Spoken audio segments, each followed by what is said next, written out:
बिस्मिल्लाहिर्रहमानिर्रहीम। ये मेरी जिंदगी में होने वाला सबसे अजीब वाकया है और शायद इसके बाद और कोई अजीब वाकया हो ही नहीं सकता था और मुझ में इतनी हिम्मत भी नहीं थी। मेरा नाम मुबीना है। मैंने बीए किया हुआ था।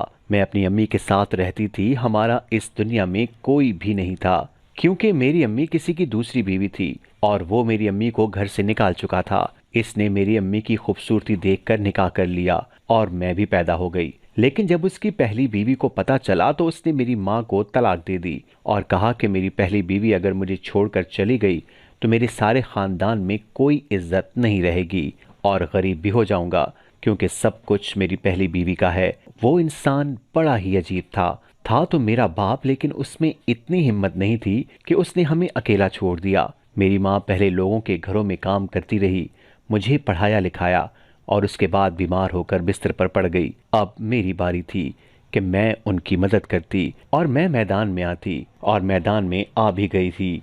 पहले बच्चों को ट्यूशन पढ़ाती थी, स्कूल पढ़ाती थी, लेकिन इस तरह से घर नहीं चलता था क्योंकि मेरी अम्मी की दवाइयाँ भी आया करती थीं जो बहुत महंगी थीं। उसके अलावा डॉक्टर ने कहा था कि इनके खाने पीने का बहुत अच्छे तरीके से ख्याल रखना है और इन सारी चीजों में आजकल पैसे लगते थे।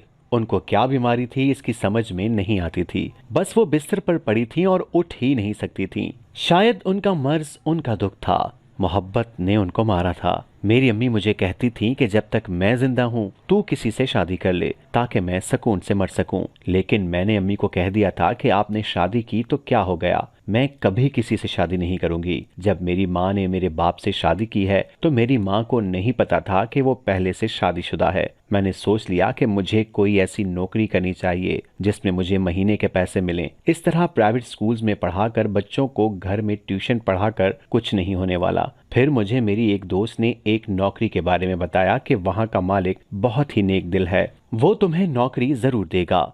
मैं वहां गई और मैंने इस मालिक को देखा तो मैं हैरान रह गई। मुझे लगा कि मालिक नहीं है बल्कि मालिक का बेटा है, लेकिन उसने कहा कि वो यहाँ का मालिक है। उसकी उम्र शायद 30 साल होगी।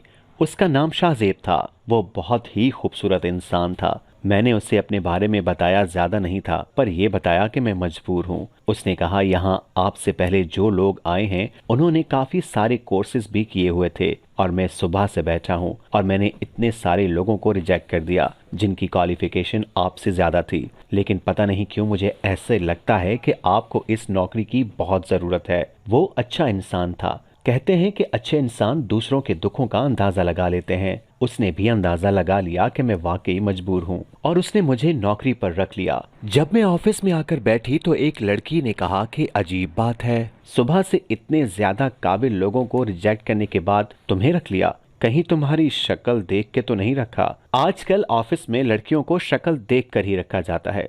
तुम बेशक खूबसूरत हो लेकिन तुमने कपड़े बहुत सादा से पहन रखे हैं। कल से अच्छे कपड़े पहन कर आना। खूबसूरत तो मैं थी लेकिन मुझे नहीं लगता था कि उन्होंने मेरी खूबसूरती देखी थी। मैंने उस लड़की की बातों पर ज्यादा ध्यान नहीं दिया। मैं इसे ऑफिस में काम करती थी। मुझे कभी छुट्टी चाहिए होती तो सर छुट्टी देते थे और कभी कभी तो ऑफिस की गाड़ी में बिठाकर मुझे घर भी भिजवा देते थे। मुझे लगा कि मेरे साथ इस तरह का रवैया है, लेकिन बाकियों के साथ भी उनका रवैया ऐसा ही था। इसका मतलब कि वो बहुत अच्छे इंसान थे। उन्होंने मुझे एक फाइल दी और कहा कि इसको तुमने मुकम्मल करना है, बहुत बड़ी ज़रूरी फाइल है। मुझे मेरी माँ की कॉल आई। मैंने अपनी अम्मी के पास एक छोटा मोबाइल रखा हुआ था कि अगर इनको किसी चीज़ की ज़रूरत हो तो वो मुझे फ़ोन कर दें, मैं किसी भी तरह पहुंच जाऊंगी। उन्होंने मुझे फ़ोन किया और कहा कि बेटा मेरी तबीयत कुछ ख़राब हो रही है। मैंने कहा कि 1 घंटे तक आ सकती हूँ, आपकी तबीयत ज़्यादा ख़राब है? उन्होंने कहा कि नहीं, ज्यादा खराब नहीं है, तुम काम करो। मैंने अपनी अम्मी को कहा कि अगर मैंने ये काम टाइम पर मुकम्मल कर दिया तो मेरा सर बहुत खुश हो जाएगा। आपको तो पता है कि वो बहुत अच्छा इंसान है। मेरी अम्मी ने कहा कि अच्छा इंसान है, इसके लिए इतना तो करना चाहिए।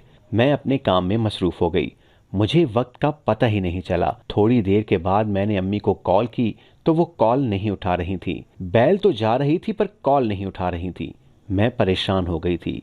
सर भी वहां से जा रहे थे और मैं बाहर खड़ी थी। मुझे कोई भी रिक्शा नहीं मिल रहा था। उन्होंने मुझे परेशान देखा तो मुझसे पूछ लिया। मैंने बताया कि अम्मी की कॉल आई थी तो मैं काम में मसरूफ हो गई और अभी वो फोन नहीं उठा रही, वो बिस्तर पर पड़ी हैं। उन्होंने मुझे कहा कि चलो मैं तुम्हें घर छोड़ देता हूँ। मुझे घर छोड़ने के लिए आए और वहां से जाने लगे। जब मेरे चिल्लाने की आवाज आई तो सुनकर वापस अंदर आ गए, क्योंकि मेरी माँ इस दुनिया से जा चुकी थी। मैंने अपना सर पीटना शुरू कर दिया कि क्यों मैं पहले नहीं आई। अपनी माँ से मिल लेती, उनको बचा लेती, उनको डॉक्टर के पास ले जाती। मेरी हालत बहुत अजीब थी। मैं बेहोश हो गई और मुझे पूरे 1 हफ्ते के बाद होश आया। तब तक मेरी माँ की तदफीन हो चुकी थी। ये सब कुछ शाहजेब सर ने किया था, लेकिन मेरे पास रहने की कोई जगह नहीं थी और मैं घर में अकेले रहना नहीं चाहती थी, क्योंकि मकान मालिक बड़ा ही बुरा इंसान था और शराबी भी था। एक दिन मैंने उससे कहा कि मेरे पास पैसे नहीं हैं, तो उसने कहा कि तुमसे पैसे कौन मांग रहा है, तुम बस मेरे पास रहा करो। कभी तुम मेरे लिए कुछ करो, कभी मैं तुम्हारे लिए कुछ करूंगा। तुम्हें किसी चीज की कमी नहीं होने दूंगा। तुमने तो मेरी बीवी देखी है ना, कितनी मोटी है। मुझे अच्छी नहीं लगती, लेकिन तुम बहुत ज्यादा खूबसूरत हो। मुझे पता चल गया कि उसकी नीयत खराब है, इसीलिए मैंने वो घर छोड़ दिया। इस घर में जो सामान पड़ा था वो भी उसी के हवाले कर दिया, क्योंकि 2-3 महीने का किराया नहीं दिया था। अपना थोड़ा सा सामान लेकर मैं अपने साथ ऑफिस ले आई।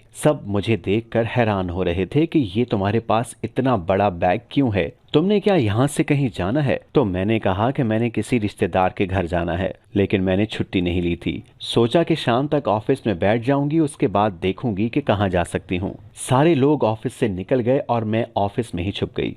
मैंने पूरी रात ऑफिस में गुजार दी। 2-3 दिन इसी तरह गुजर गए। मैं ऐसे ही करती थी, ऑफिस में ही कहीं छुप जाया करती थी और वहीं पर सो जाती थी। लेकिन ये बात शाहजेब सर को पता चल गई। उन्होंने गुस्सा किया।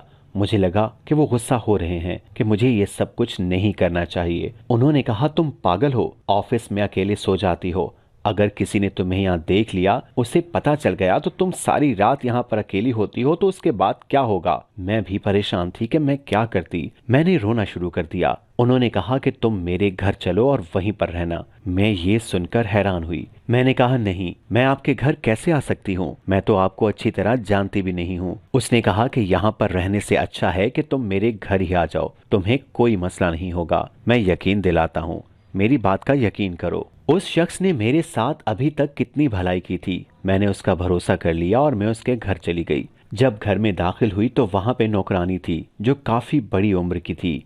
शायद वही घर को संभाला करती थी, क्योंकि बाहर चौकीदार भी था और एक और नौकरानी भी थी जो किचन में खड़ी काम कर रही थी। इस औरत का नाम नजमा था। सर ने नजमा को कहा कि ये लड़की आज से यहाँ ही रहेगी, इसके लिए कमरा साफ करवा दो और इसका बहुत ज्यादा ख्याल रखना। वो औरत भी बहुत अच्छी थी। उसने मेरा सामान लेकर कमरे में रखवा दिया और कहा, तुम्हें यहाँ पर किसी किस्म का कोई मसला नहीं होगा। इसने कहा कि किसी भी चीज की जरूरत हुई तो जरूर बताना। मैंने 2-3 दिन से खाना ठीक से नहीं खाया था, तो खाना खा के सुकून आ गया। इस औरत को भी अपने बारे में सब कुछ बता दिया। इसने कहा, हमारे साहब बहुत अच्छे हैं, इसी तरह लोगों की मदद करते हैं। उनका अपना भी इस दुनिया में कोई नहीं है ना, इसीलिए ऐसे लोगों के लिए उनका दिल बहुत बड़ा है। शाम होने वाली थी। मुझे ऐसा लगता था कि मैं किसी पुरसुकून जगह पर आ गई हूँ। अब मुझे परेशान होने की जरूरत नहीं, और शायद ऐसा ही था। रात हुई तो मेरा खाना नौकरानी मेरे कमरे में ही ले आई। उसने कहा कि आपको 3 टाइम का खाना कमरे में मिल जाएगा। मैंने कहा, मैं सुबह नौकरी पे जाया करूंगी तो दोपहर का खाना नहीं खाऊंगी, बस नाश्ता और रात का खाना घर पे खाऊंगी। उसने कहा कि ठीक है। उसने खाना मेरे सामने रखा और वहां से जाने लगी, पर अचानक से पलटी। फिर उसने एक अजीब सी बात कह दी। उसने कहा, ये घर अब आपका अपना घर है, आप इसको अपना घर समझें। किसी भी चीज की जरूरत हो तो हमें जरूर बताएं। अपने लिए किसी चीज की फिक्र ना करें। कपड़े जूते सब कुछ हम बनवा देंगे, क्योंकि यहाँ पर सबके लिए मौसम के हिसाब से कपड़े बनाए जाते हैं। सर खुद पैसे देते हैं और मैं ही जाकर ये सारे काम करती हूँ। तुम्हें परेशान होने की जरूरत नहीं, लेकिन एक बात याद रखना, रात 9 बजे के बाद अपने कमरे से बाहर नहीं निकलना। मुझे ये बात सुनने में इतनी अजीब नहीं लग रही थी, लेकिन उसके कहने का अंदाज बहुत अजीब था। मैंने कहा, रात 9 बजे के बाद वैसे भी मेरा कोई काम नहीं होगा। मुझे जल्दी सोने की आदत है, क्योंकि सुबह जल्दी उठ जाती हूँ, लेकिन रात 9 बजे के बाद क्यों नहीं निकलना? हो सकता है कि कोई जरूरत पड़ जाए। उसने कहा कोई जरूरत नहीं पड़ेगी, अपनी जरूरत के सारे काम 9 बजे से पहले कर लीजिएगा, लेकिन रात को 9 बजे के बाद बाहर नहीं निकलिएगा। इस बात को कोई मजाक नहीं समझिएगा, ये बिल्कुल संजीदा बात है। बस आपको इस घर में रहते हुए इसी असूल की पाबंदी करनी है, फिर आपके साथ कभी भी कुछ बुरा नहीं होगा। क्या मतलब था इसका? क्या अगर मैं इस असूल की पाबंदी नहीं करती तो क्या मेरे साथ कुछ बुरा हो जाता? मुझे ये बात कुछ अजीब सी लगी। सारी बातें बिल्कुल ठीक कर रही थी, लेकिन इसकी ये बात मुझे समझ नहीं आई। इस बात का कोई जवाब ही नहीं बनता था। कोई भी इस बात को सुनता तो हैरान होता और उसके दिल में ना जाने कितने सवालात आ जाते। मैं खामोश हो गई। उसने कहा कि मैं आपसे ये सुनने के लिए खड़ी हूँ कि आप 9 बजे के बाद कमरे से बाहर नहीं निकलेंगी। आपको इस बात का एतराफ करना होगा ताकि आपको इस बात की संजीदगी का पता चले कि मैंने ठीक कहा है। मैंने कहा ठीक है, मैं 9 बजे के बाद कमरे से बाहर नहीं जाऊंगी, मैं वादा करती हूँ।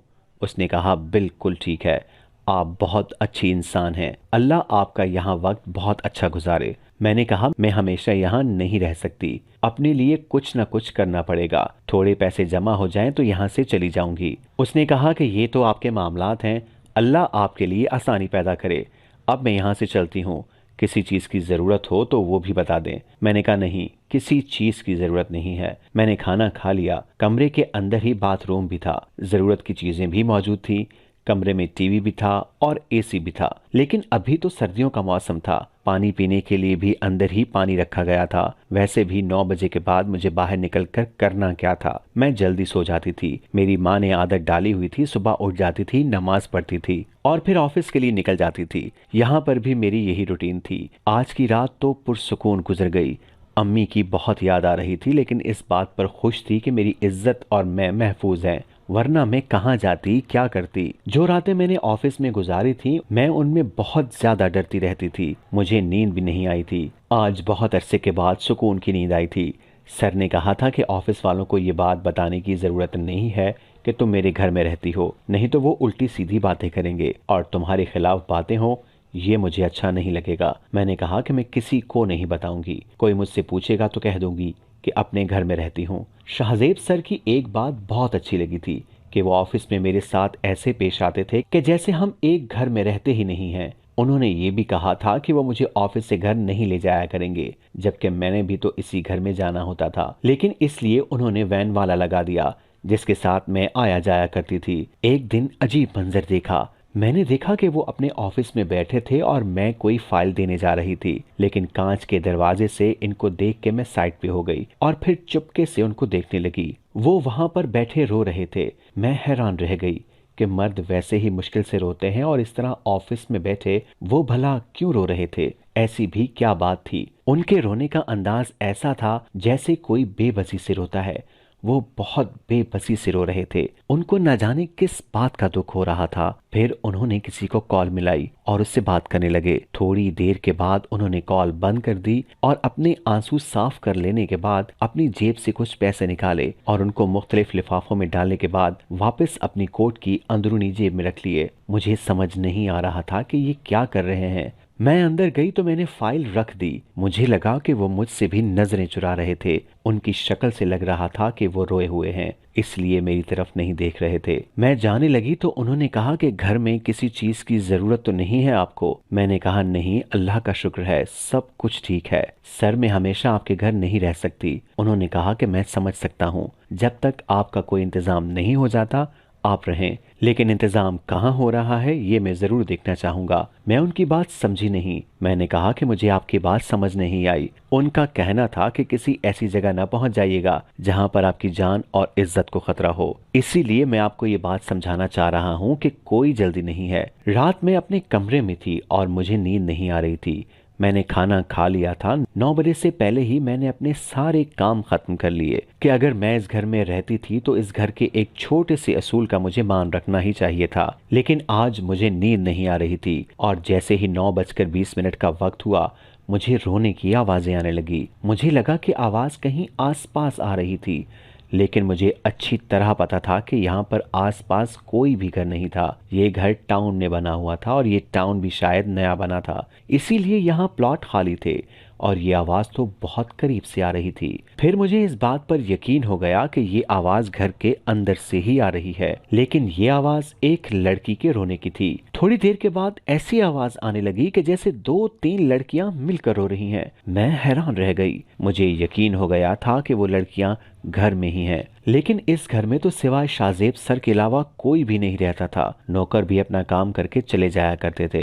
शायद वो नौकरानी भी इधर ही रहती थी, लेकिन इसके लिए तो पीछे क्वार्टर बनाए गए थे जहां से आवाज यहाँ नहीं आ सकती थी, क्योंकि क्वार्टर घर के बिल्कुल पीछे थे और ये आवाज घर के अंदर से आ रही थी। मुझे लगा कि मुझे बाहर जाकर चेक करना चाहिए, लेकिन मुझे कहा गया था कि 9 बजे के बाद बाहर न निकलना, इसीलिए मैं नहीं गई। थोड़ी देर तक आवाज आती रही, फिर कुछ तोड़ने की आवाज आई जैसे किसी ने कोई चीज तोड़ दी है, और उसके बाद मुकम्मल खामोशी छा गई। मैं हैरान रह गई और अगले 2-3 दिन तक भी रोज रात को इसी तरह से आवाजें आया करती थीं। मैंने एक दिन नजमा से पूछा कि इस घर में कोई और भी रहता है क्या, क्योंकि ये डबल स्टोरी घर था। शाहजेब सर का कमरा ऊपर था और मैं ऊपर कभी भी नहीं गई थी, क्योंकि मुझे कोई काम ही नहीं था ऊपर जाने से। उसने कहा सर ही रहते हैं।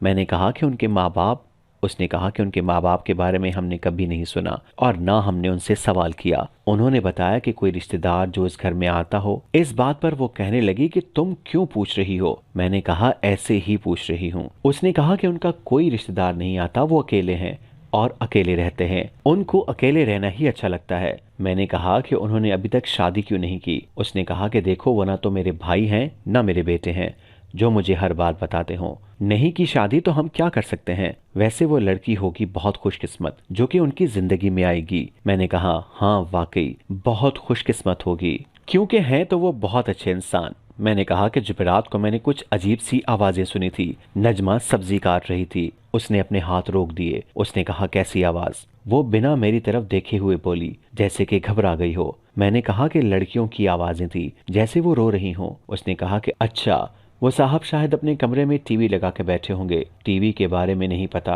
क्या टीवी पर ऐसी कोई चीज लगी होगी और वो देख रहे होंगे। टीवी की आवाज तो तुम्हें पता है पूरे घर में गूंजती है। मेरे दिमाग में ये बात आई कि हो सकता है कि वो टीवी देख रहे हों और टीवी पर ऐसी कोई चीज भी लगी हो। लेकिन जब टीवी पर कोई फिल्म या ड्रामा लगा होता है तो उसके साथ तो म्यूजिक की आवाज भी आती है, जो फिल्मों और ड्रामों में जरूरी होता है। लेकिन यहाँ पर तो सिर्फ लड़कियों की आवाजें आ रही थीं और वो भी इतनी हकीकत पर मबनी थीं। लेकिन नजमा का जवाब कभी अपनी जगह ठीक था, ये भी हो सकता था। उसने कहा तुम बहुत सवाल करती हो। इस घर में रहना है तो चुपचाप आराम से रहो। जो तुम चाहोगी तुम्हें मिलेगा, लेकिन ज्यादा सवाल नहीं करना। सर को ज्यादा सवाल करने वाले लोग पसंद नहीं हैं। मैंने कहा कि मैं उनसे कभी भी सवाल नहीं करूंगी। उसने कहा कि मुझे भी ज्यादा सवाल करने वाले लोग पसंद नहीं। अगर मैंने उनको कह दिया कि तुम में कोई मसला है तो वो तुम्हें यहाँ से निकाल देंगे। मुझे तो ये बात बड़ी अजीब लग रही थी कि उसका 5 मिनट के बाद मूड बदल जाता था। कभी ये कोई और बात करती, कभी ये कोई और बात करती। कभी उसका लहजा किसी और तरह का होता था और कभी किसी और तरह का। अभी ऐसे बोल रही थी जैसे यहाँ पे मालकन लगी हुई है। मुझे रोज रात को लड़कियों की रोने की आवाज आती थी। मुझे घर में तकरीबन 15 दिन होने वाले थे। मुझे यकीन हो गया कि ये टीवी नहीं है। कोई भी रोज एक ही तरह की चीज टीवी पे नहीं देख सकता है। एक दिन नजमा मेरे कमरे में आई। वो मुझे पहले ही खाना दे के जा चुकी थी और 9 बजे के बाद का वक्त था। वो मेरे कमरे में बिना दस्तक दिए ही आ गई। मैंने कहा खैरियत है, तुमने मुझे कहा था कि 9 बजे के बाद बाहर न निकलना, तुम खुद बाहर फिर रही हो। इसने कहा कि मुझे तुमसे काम है, चलो मेरे साथ, आज तुम्हारी बारी है। मैंने कहा कि मेरी बारी किस चीज की। मैंने नजमा को देखा तो वो काफी थकी हुई और बीमार लग रही थी। उसने अपनी कमर पर हाथ रखा हुआ था। मैंने कहा तुम्हें क्या हुआ। उसने कहा मेरे साथ चलो, अब तुम्हारी बारी है। तुम्हें वैसे भी बहुत शौक है ना जानने का कि इस घर में क्या होता है। आज वही सब तुम्हारे साथ होगा तो तुम्हें पता चल जाएगा। मैं उसके लहजे से डर गई कि क्या होने वाला था, मेरे साथ और क्या होता था उस घर में। उसने मेरा हाथ पकड़ा और मुझे जबरदस्ती ले गई। मैंने कहा कि ये क्या कर रही हो। वो मुझे दूसरी मंजिल की तरफ लेकर जा रही थी और एक बड़े से हाल कमरे में जाकर उसने मुझे छोड़ दिया। सामने देखा तो हैरान रह गई। इस कमरे में 4 नौजवान लड़कियां थीं, बल्कि शायद कम से कहना मुनासिब होगा। कोई 12 साल की थी तो कोई 13 साल की। वो बुरी तरह रो रही थी, फरियाद कर रही थी कि उनकी हालत बड़ी ही अजीब थी। ऐसा लगता था कि वो दर्द से रो रही हैं, लेकिन उनके जिस्म पे कोई भी जख्म नहीं था। नजमा ने दरवाजा बंद कर दिया और कहा कि तुम्हें आज की रात इन सब का ख्याल रखना होगा। क्योंकि मेरी तबीयत बहुत ज्यादा खराब है। मैंने कहा कि ये कौन है? फिर उसने मुझे ऐसी बात बताई कि मैं हैरान रह गई। उसने कहा कि ये बच्चियां शाहजेब सड़क से उठाकर लाया है, जिनको जबरदस्ती नशा करवाया जाता था और उनसे गलत काम करवाया जाता था। अब वो इनको खरीद कर लाए हैं, लेकिन इनको ठीक करने के लिए और इनको नशे की इतनी आदत हो गई है कि अब उनको नहीं मिलता तो ये ऐसी हो जाती हैं। सारी रात इनका ख्याल करना पड़ता है और मैं सारी रात जागती हूँ। लेकिन आज मेरी तबीयत खराब है, इसीलिए तुम्हें ये काम करना पड़ेगा। उनकी देखभाल करनी है, कोई दवाई देनी है और उनको सुलाना है। क्या तुम ये कर सकती हो? मैं हैरान रह गई। उन बच्चियों की आवाज ही तो मुझे आया करती थी। मैंने कहा जरूर करूंगी। उसने मुझे काम समझाया और खुद एक तरफ बैठ गई। उसकी तबीयत खराब थी। मैंने उसका भी ख्याल रखा और बच्चियों का भी। उनको देखकर मैं हैरान हो रही थी। अब मुझे सब कुछ पता चल गया। शायद उस दिन सर पैसे भी उसी वजह से डाल रहे थे और उन लोगों के लिए रो रहे थे। उन्होंने कहा कि मेरा इस दुनिया में कोई भी नहीं है और मैं लोगों की मदद करना चाहता हूँ। लेकिन जब मैं लोगों की मदद करने के लिए बाहर जाता हूँ तो मुझे ऐसी कहानियां सुनने को मिलती हैं तो मैं 1 महीने तक सो नहीं पाता। पता नहीं इस दुनिया में क्या हो रहा है। अब मैं भी रोज उनका ख्याल करती थी। ये बात कम से कम लोगों को पता चले कि उसी में भलाई थी। इसीलिए तुम्हें मना किया था कि रात को बाहर न निकलना। एक दिन मैंने उनसे कहा कि आप शादी क्यों नहीं कर लेते? आपको हिम्मत बढ़ाने के लिए कोई चाहिए। उन्होंने कहा कि कौन होगी जो शादी करेगी और फिर सारी जिंदगी मेरे साथ लोगों का ख्याल करती फिरेगी। मैं खामोश हो गई और वो भी खामोश हो गए। 1 हफ्ते के बाद नजमा ने मुझे कहा कि सर तुमसे निकाह करना चाहते हैं, अगर तुम राजी हो तो। मेरे दिल में ये बात तो कब से थी। मैंने कहा मैं राजी हूँ, उनसे निकाह करूंगी और मैं उनके साथ मिलकर ये नेक काम करूंगी, क्योंकि ये काम करके मुझे बहुत सुकून मिल रहा है। मैंने शायद दिल ही दिल में उनको गलत समझा था, लेकिन वो बिल्कुल भी बुरे नहीं थे। उन्होंने इज्जत से मेरे लिए निकाह का पैगाम भेजा था। मैंने हाँ कर दी थी। हम लोगों का निकाह बहुत ही सादगी से हुआ था, घर में ही रस्म हो गई थी। इसके बाद से मैं भी लोगों का ख्याल करती हूँ। इसमें से 2 बच्चियों को घर वाले मिल गए हैं और इनको भेज दिया है। बाकियों के घर वालों की तलाश जारी है। एक बच्ची के घर वाले ने तो कहा कि ये हमें वापस नहीं चाहिए। वो सबसे छोटी उम्र की थी, वो भी हमारे साथ रहती है और शायद सारी जिंदगी हमारे साथ ही रहेगी। इसके अलावा भी शाहजेब इसी तरह के काम करते रहते हैं। जो बेकसूर लोग होते हैं, जिनको जेलों में डलवा दिया जाता है, उनके केस रीओपन करवाते हैं और उनको इंसाफ दिलवाते हैं। रास्ते में कोई नजर आ जाता है तो उसकी मदद जरूर करते हैं। इरादा ये है कि हम जल्द ही इस तरह का कोई सेंटर खोल लें और ये काम करने वालों के लिए और लोगों को भी जिंदा रखना है, ताकि हम ज्यादा से ज्यादा लोगों की मदद कर सकें। दरवाजे बंद करके गुनाह करने वाले लोग तो आपको बहुत मिल जाएंगे, लेकिन दरवाजे बंद करके नेकी करने वाला इंसान मैंने पहली दफा देखा था। इसीलिए इससे शादी करने से पहले मैंने एक पल को भी नहीं सोचा, क्योंकि मैं जानती थी कि वो इतना कीमती हीरा है जिसको मैं अपने दामन में समेट लेना चाहती थी।